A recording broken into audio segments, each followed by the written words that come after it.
No, don't stop till you get enough. And you haven't had enough? No way. No way.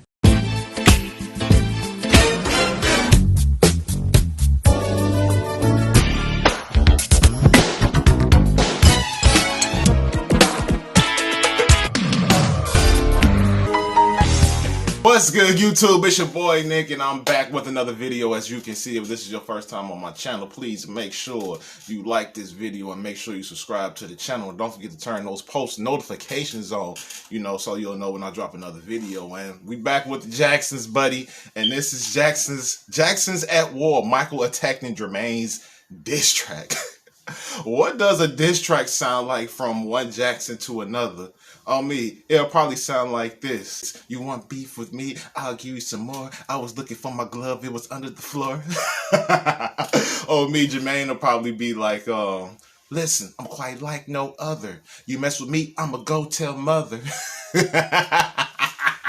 Oh man, but I'm not here to joke. It's just all jokes, y'all. Don't take it personal. It's just all jokes, man. I just think about it, bro. Like, the Jacksons are so soft-spoken. And just imagine them making diss tracks towards each other. But we about to see what Jermaine about to say, bro. You know what I'm saying? Let's get into the video, bro. Let's get it. Sounds like it could be the best thing in the world, but in reality, it could be an absolute nightmare. While their chemistry outwardly looked pleasant during their time in the Jackson 5, these performing brothers soon developed a sibling rivalry that became especially fierce years after the group's Motown heyday. That rivalry being between Michael Jackson and his older brother Jermaine. Jackson Inc. By the dawn of the 1990s, it had become apparent that Jermaine and many others in the Jackson family were finding success in the music business nearly impossible, despite their best efforts. In contrast, Michael and Janet were some of the highest paid entertainers in the industry.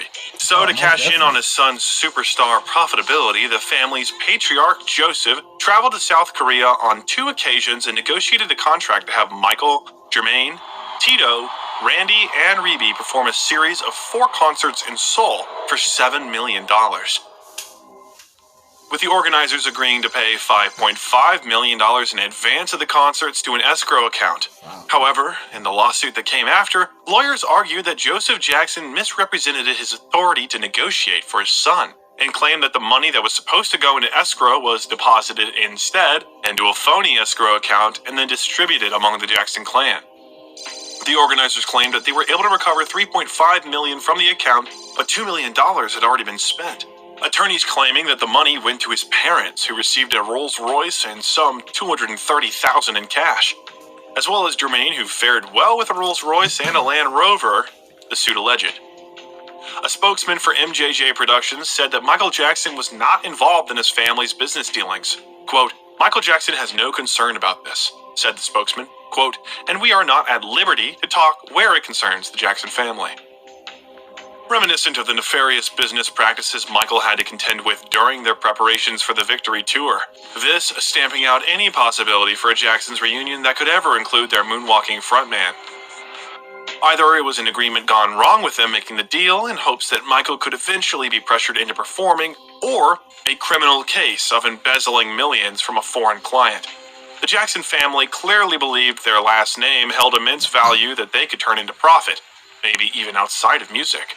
The Jackson clan therefore made several attempts to leverage their prestigious name in the world of entertainment through various business ventures, including $45 million plans to develop the Jackson Family World Showcase Pavilion in Asbury Park, New Jersey. The pavilion, aimed to highlight the lives of all the members of the Jackson family, contained a dance club and state-of-the-art recording studio, which would have been available to other artists. An Alabama businessman even said he was in talks with the family to build as many as 50 Jackson-themed supermarkets. Under their agreement, these stores were to be called Jackson Supermarkets, and they would also have a record shop along with photos and other memorabilia of the Jackson family. Wow, I never knew that. Word to the bad. Word to the bad. Aside from the family's perplexing menagerie of business ideas, Jermaine still had hopes of resurrecting his music career with a plan that might actually work this time. After securing a landmark contract with LaFace Records, the first major act to sign with the newly formed label, a joint venture with Arista Records. For his next LP, the entire album was to be produced by the LaFace family, consisting of L.A. Reid, Babyface, Kyo and Daryl Simmons. Having some of urban music's hottest and most exciting hitmakers dedicated to recording your next record was a dream come true for Jermaine, and he leapt at the opportunity. He soon began working with the producers from their studio in Atlanta, and over the next few months, Jermaine was convinced that his new musical direction was going to be the break his career so desperately needed. However, Michael was also recording new music, and after parting ways with his longtime music collaborator Quincy Jones, the superstar had sifted through several other producers and was now at a crossroads. Without Jermaine's knowledge, Michael requested a meeting with LA and Babyface, even sending a helicopter to fly the two music moguls out to his Neverland ranch. Knowing the immense publicity and prestige it would generate for their new and fledgling record label, the duo agreed to work with Michael on some new material. Immediately stopping production on everything else, Jermaine naturally grew increasingly frustrated by having his album indefinitely put on hold. For months, Jermaine attempted to get in contact, but all his messages were ignored.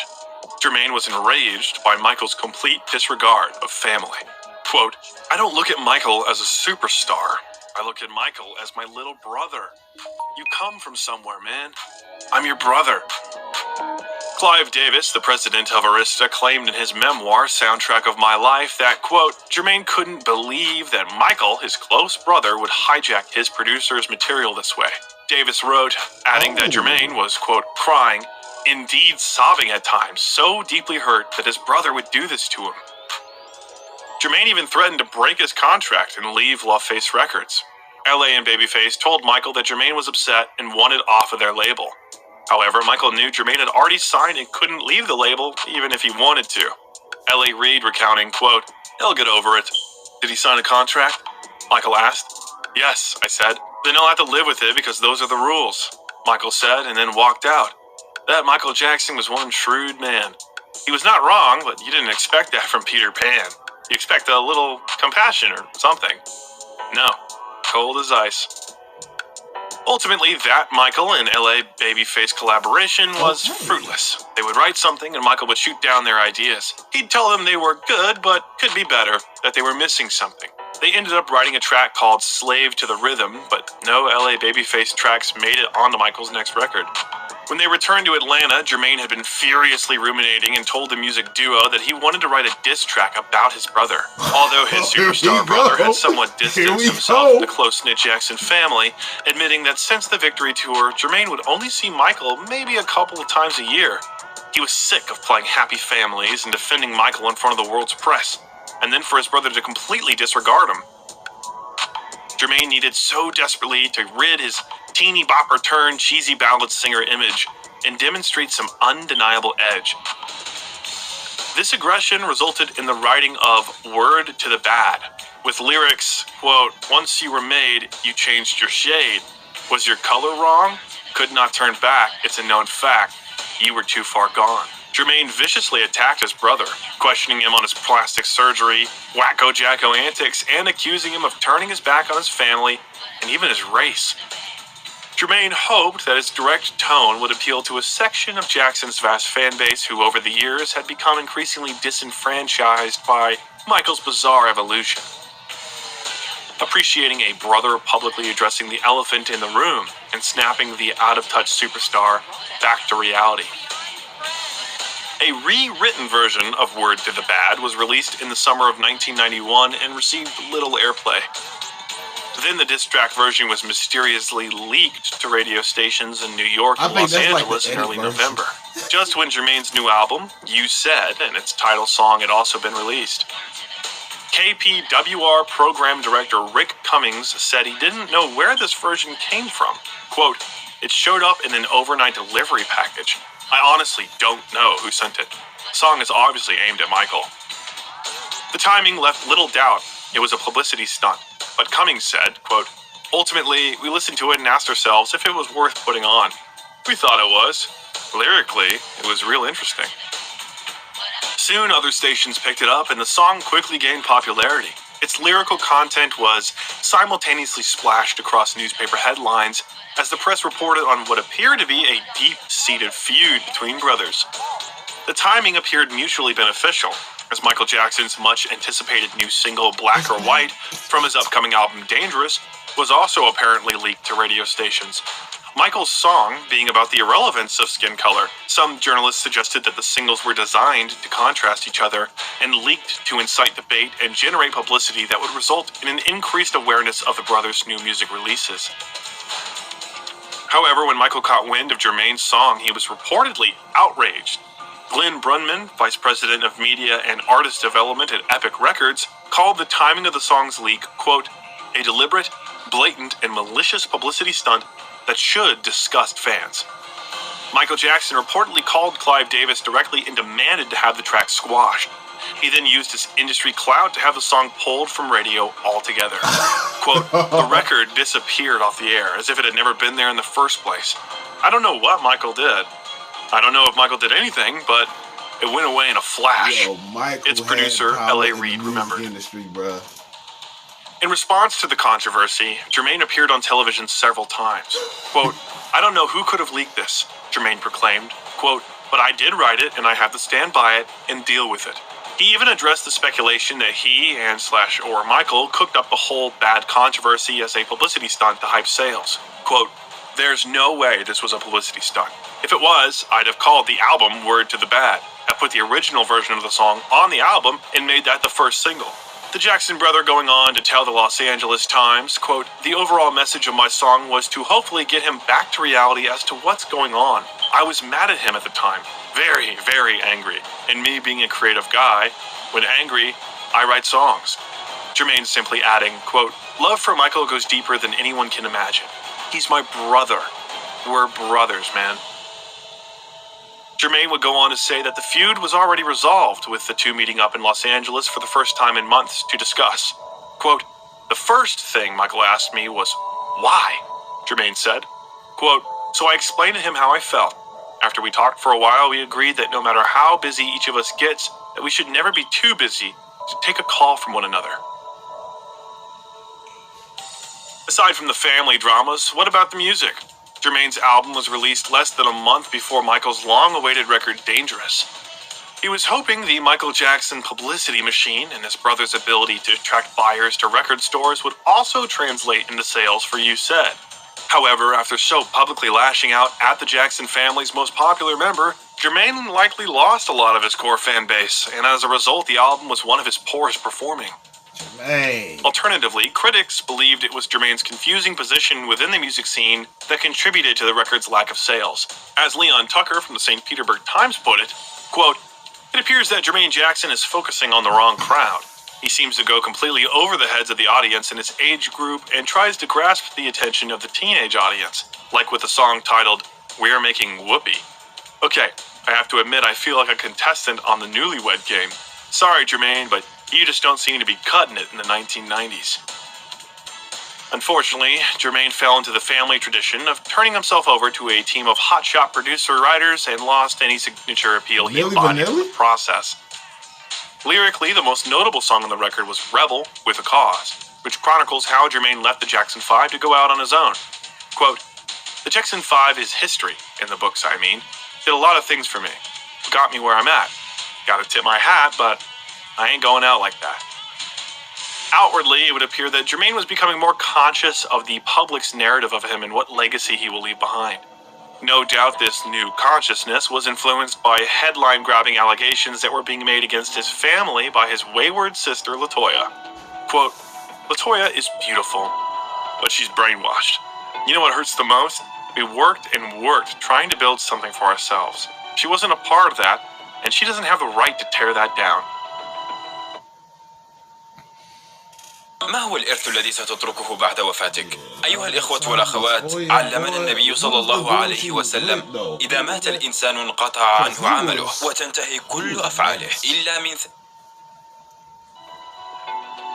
An American Dream. In response to tabloid headlines and years of sensationalism, Jermaine sought to tell his family's story for the history books. Putting a pause on music, Jermaine dedicated 3 years of his life to produce a 4-hour miniseries with former Motown Records executive and Jackson 5 creator Suzanne DePaz and Roots creator Stan Margulies as executive producers. Titled The Jacksons, An American Dream, the 2-part television event was broadcast on ABC in November 1992.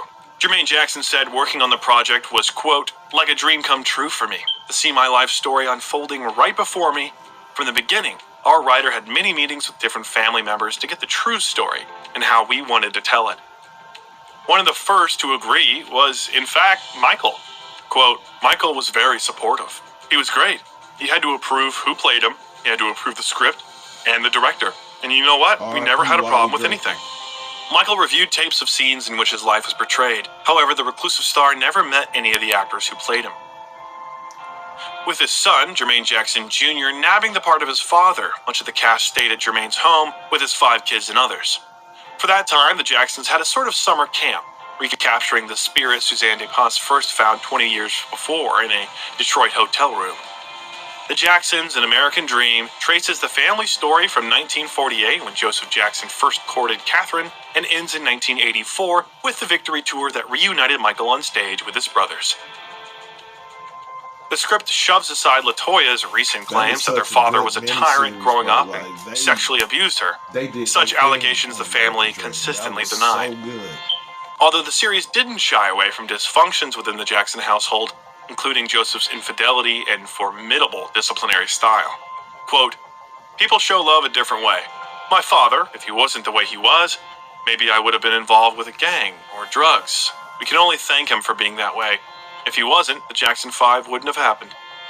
The film ended on an artificially high note, with Michael and his brothers reunited during the victory tour with no mention of the strife that marked the concerts. Instead, Michael wrapped things up nicely by emotionally commending his parents for fulfilling their American dream. By ending at this point, the film avoided increasingly bizarre speculation about Michael's altered appearance and private life, as well as ongoing controversies that suggested a family in crisis. That being said, The Jacksons, An American Dream proved to be an undeniable success for ABC, becoming the channel's highest-rated program that week. Overall, the miniseries was watched in 38.3 million households, and through reruns, it became one of the most popular music biography miniseries of the 1990s.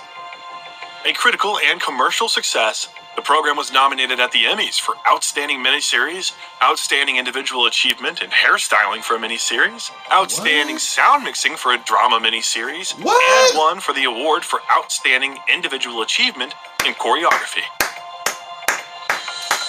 That's dope! That just proves that it was such a good miniseries, man. When you win something like that, bro, like, that's outstanding, bro. Like, that's how I got introduced to the Jackson family, bro. Like, I knew who the Jacksons was, but like, I didn't know their story. But back to Michael and Jermaine.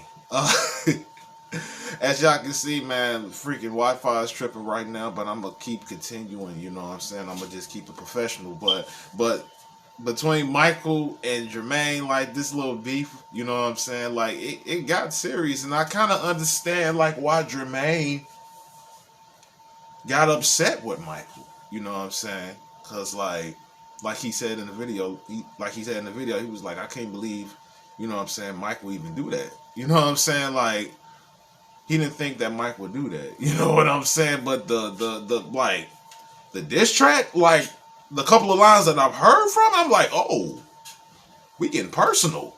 He was talking about a skin color. I'm like, oh, Michael ain't gonna like that. And you see, he got the damn record pulled from the radios, bro. Like, Michael Jackson had power in the music industry, bro. He had power, bro. Shoot, ask Eminem. Ask Eminem, man. But this was an interesting video, bro. You know what I'm saying? It was interesting, man. I hope you guys enjoyed this video. And if you guys like videos like this, don't forget to give this video a thumbs up. Don't forget to subscribe to the channel. And please don't forget to turn those post notifications on so you can be alert when I do make new videos. You know what I'm saying? I've been your boy, Nick, and I'll see you in the next video, bro. Peace.